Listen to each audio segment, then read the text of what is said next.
I'm an uncle. That's a good deal. I like that, you know. Got a little niece, little nephew. Love those guys. Hang out with them all. My nephew asked a lot of questions. Like there's somebody on the block that just had one of the sort of gender relocation surgery thing. And the kid's fascinated. He's always asking me, is that a boy or is that a girl? And I have to frame the answer so he can understand it. I'm like, that's a transformer. He traded his rocket launcher for a 2-car garage.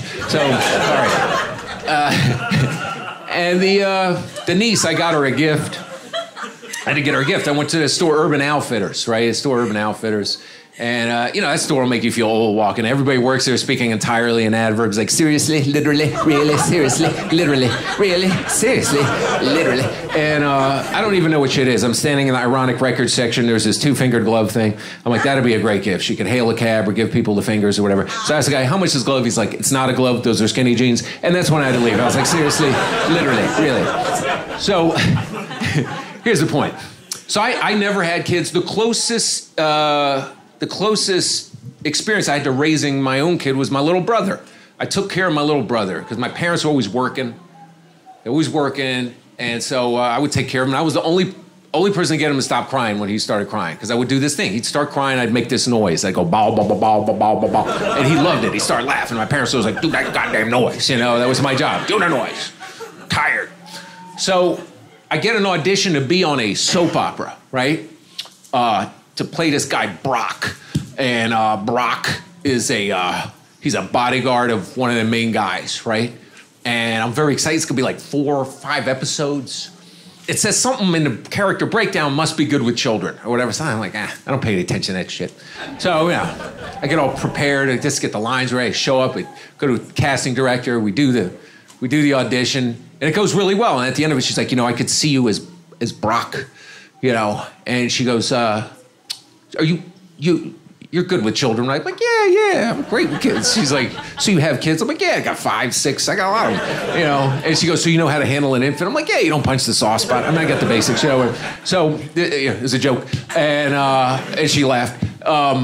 So I get this part of the Brock, and I'm very excited, So I show up the first day it shoots in New York. So I show up to the first day to the studio. And I know the security guy at the studio. I'm like, what are you doing here? And he's like, this is my day gig. And he's like, what are you doing here? I'm like, I'm Brock. And he's like, you're the bodyguard? I'm like, yeah. And he's like, did they tell you about the baby? I'm like, no. He's like, they didn't tell you about the baby. I'm like, no. And he's like, shh. He's like, bro, this baby's a contract player on the show. The baby's got a lot of juice on the show, right? And if the baby doesn't like you, you get fired. If you're like not a main cast member, you get fired. The baby doesn't like anybody. There've been like 6 Brocks already, He's like, but you got kids, you're good with kids, right? I'm like, yeah, the soft spot or whatever. So I go to the dressing room, and now I'm all stressed out. I'm like, I didn't know this was gonna be such. So the director comes in, and this guy, oh my God, he's really stressed out. He's like, all right, listen, man, we're gonna introduce you to this baby. No sudden movements, no direct eye contact. He doesn't like any of that stuff. So just easy. We're gonna be easy. I'm like, this is crazy, right? So we go to from my little dressing room to the baby's. The baby's got a big ass dressing room. There's a flat screen TV. There's fan mail. There's a fruit basket. Baby's got an agent and a manager. I didn't have any of that shit. He's got the Indian nanny holding him. The director's like, he tells the nanny to hand me the baby, right? And everybody's watching. The mom's there, like, and she hands me the baby. Immediately, the baby starts crying. So instinctively, I do that noise. I'm like, bow, bow, bow, bow, bow, bow, and the baby starts laughing.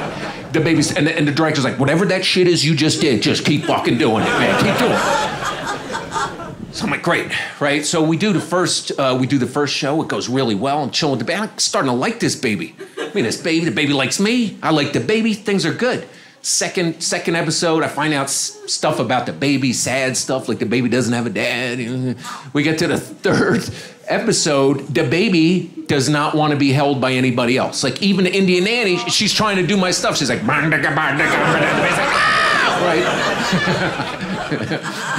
So it's good. So they keep adding episodes because they don't want to. I'm basically a glorified babysitter, but it's fine. So they keep adding episodes. They don't want to hire another guy. So it's like 4, 5, 6, 7, 8, 9, 10 episodes. So I'm having a blast and chilling with the baby. Everything's cool. I show up to the 10th episode. I see the security guy. I'm like, what's up, Pop?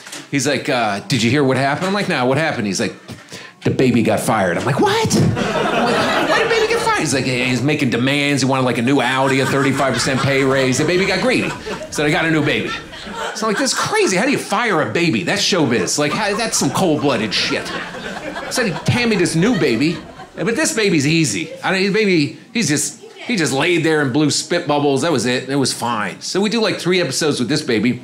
The director comes into the dressing room. He's like, listen, man, you're doing really good. I never see anything like it with these babies. It's fantastic. He's like, well, here's what we're thinking. We're thinking of doing there's an older lady on this show that's been on since the beginning.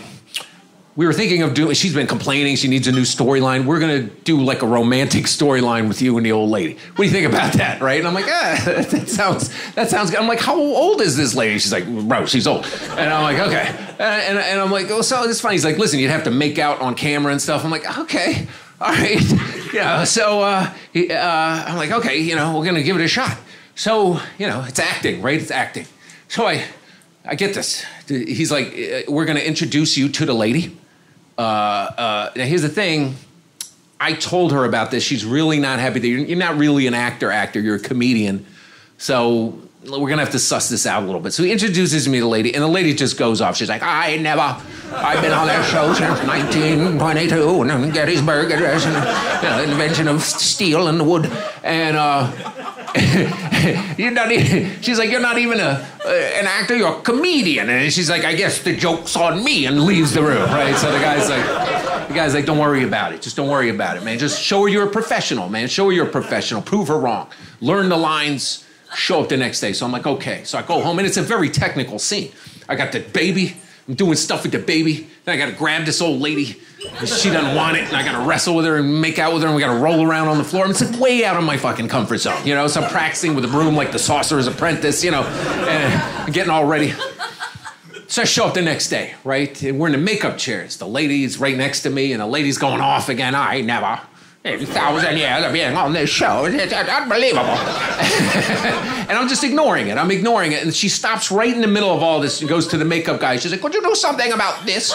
And on her lip is this giant herpy, right? This thing is like, oh my God. It's like a hermit crab with a yarmulke made of pepperoni, or a Triscuit that fucked a Frito, is a little white button you can push and launch missiles against North Korea. I've never seen anything like it. I mean, it's like red, white, and blue. It's like a lip with a nipple, like a lipple. I've never seen anything. It's just, and it's looking at me like, Red Rum, come here, kid. We're gonna party, you and me. We're gonna party, kid. You got a pretty mouth. Come on, yeah. So, and the guy looks at it. He's like, I can disguise it so you don't see it on camera, but that's really time and zinc, So he's like, don't worry, you won't see it on camera, but I know it's there. So I'm like, okay. What am I gonna do? So I remember reading somewhere when people swim in the cold, like the Atlantic or something, they cover themselves with some kind of layer to insulate, like protect. So I get some Vaseline, right, and I smush it on my lips. But now I got these shiny lips. So I'm walking around set like, these shiny lips. The director comes in, he's like, what, are you eating fried chicken before the scene? This is really unprofessional. Get that shit off your lips. So now I got no protection. Right? So the scene starts, and I'm like, what am I going to do? Right? And I see that thing looking at me like, hey, kid, it's almost ready. It's time. So we did the scene, right? And I got the baby, and I put the baby down, and the lady comes in, and I gotta grab this lady, right? And so what I do is I'm kissing all around it, right? I'm just hitting like the outer regions, like kissing all around. It's coming at me, I'm bobbing and weaving, comedy, And it's like, come on, kid, come on. And it must not have looked good, because the director's like, cut, and he's like, this does not look real. Where's the chemistry? I'm like, chemistry, you better run out to that CVS, get some Abreva. I don't know if you saw that little raisin in the sun in the corner, theatrically speaking, that little, little personal pan pizza. So I get fired, and I'm kicking myself. I'm like, what could I have done? Could have put some duct tape or something. What could I have done? And then as it is in showbiz, life gets a little tough. There's no money. And I got some medical bills and stuff like that. And I guess it was a few months in, right in the middle of it, where I'm like, what am I going to do? I get a phone call, right? And it's another soap opera. And they're like, are you available tomorrow? I'm like, yeah. And I'm like, what is the part? Don't worry about it. Just can you be on set tomorrow? I'm like, yeah. I'm like, I don't have to audition? No. Just show up. I'm like, why? Don't ask questions. Just show up. I'm like, okay, fine. So I show up again, shoots in New York. I show up and it's, you know, I'm like, what's going on? And the first person I see on the set is the baby's mother, the original baby's mother. I'm like, what are you doing here? She's like, they hired the baby. They needed a guy. The baby put in a word. You're fucking in here, pal. I was like, yes. She's like, wait till he sees you. She brings the baby out. He takes one look at me. He's like, ba ba ba ba ba ba ba ba.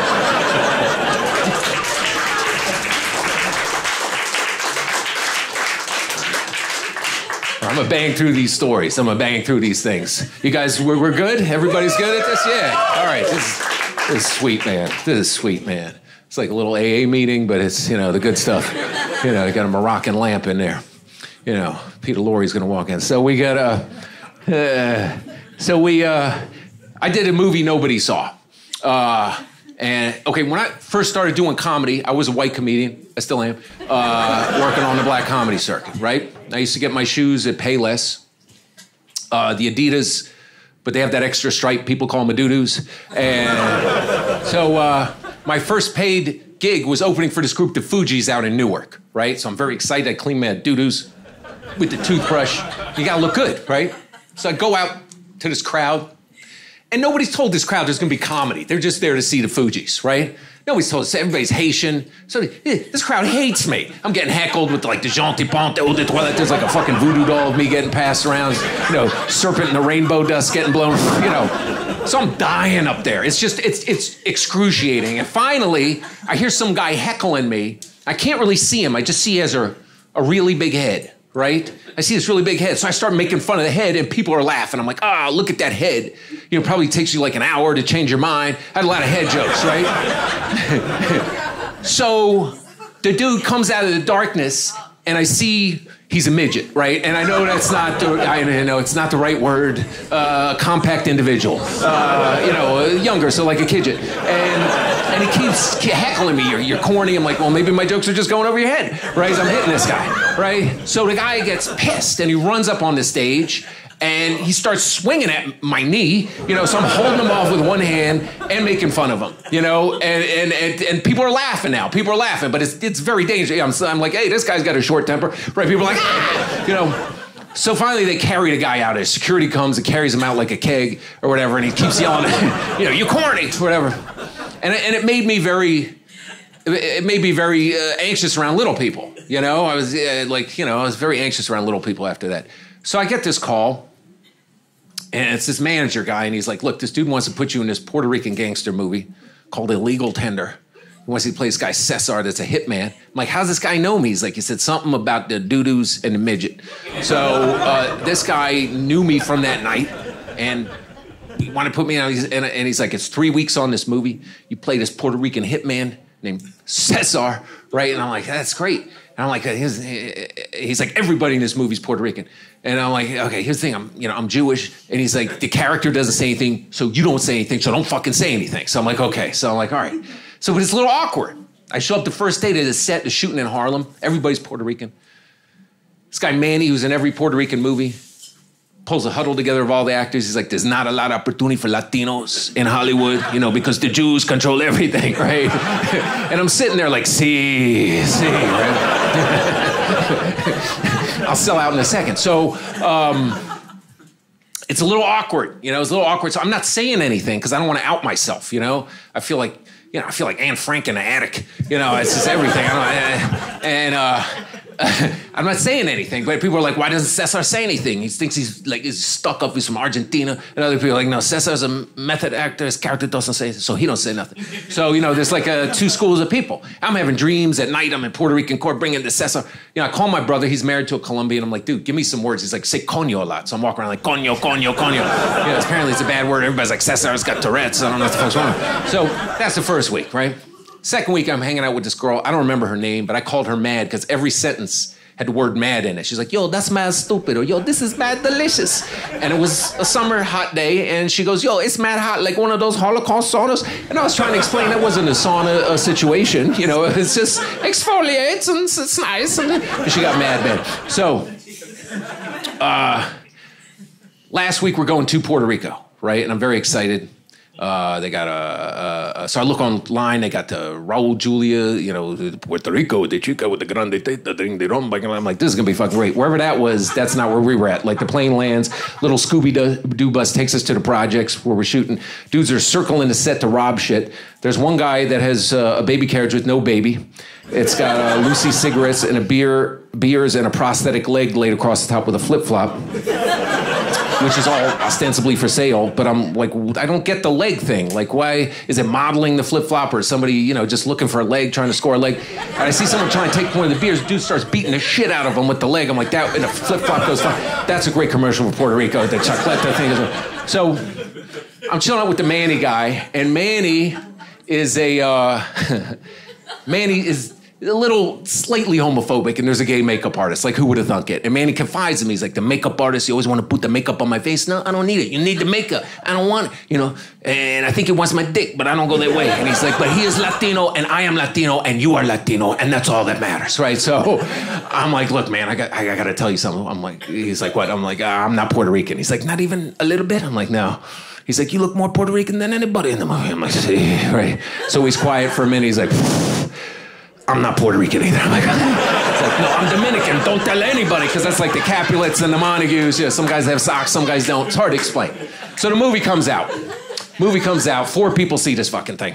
I'm doing a gig in Indiana, of all places. I'm waiting out in front of a club for the car to take me to the hotel. It's pouring rain, and a little person comes up, and I'm like, you know, I told you I'm a little jumpy, you know, and this guy was so cool, and he was so funny. Everything that came out of his mouth was hilarious. First thing he says to me is, he looks at me, he's like, hey man, I was at the show.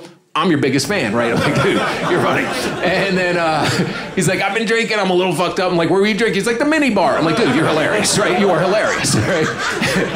Then I'm like, why are you drinking so much? He's like, I broke up with my girlfriend. I'm like, why was that? She kept trying to micromanage me. I'm like, we're hanging out. So we go to this bar and we're drinking. He's drinking like fucking beer out of a shot glass or whatever, and it's great. And we're hanging out at the bar, and he's like, the reason I came here is because I made you something. I'm an artist, and I made you something. And he goes, I saw that movie you were in, and I fucking loved it. And he breaks out this T-shirt, and on the front is a picture of me with a gun superimposed on a bed of romaine lettuce.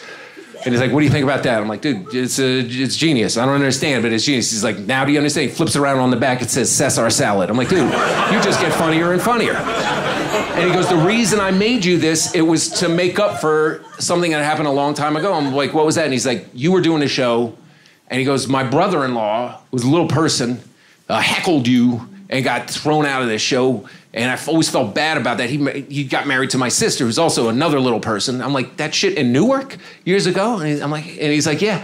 I'm like, and here we are in Indiana. I'm like, what are the chances that there's a little person in Indiana that has a sister, another little person in Newark, married to another little person who got thrown out of my show? And he takes one look at me, goes, small world, and he leaves, right?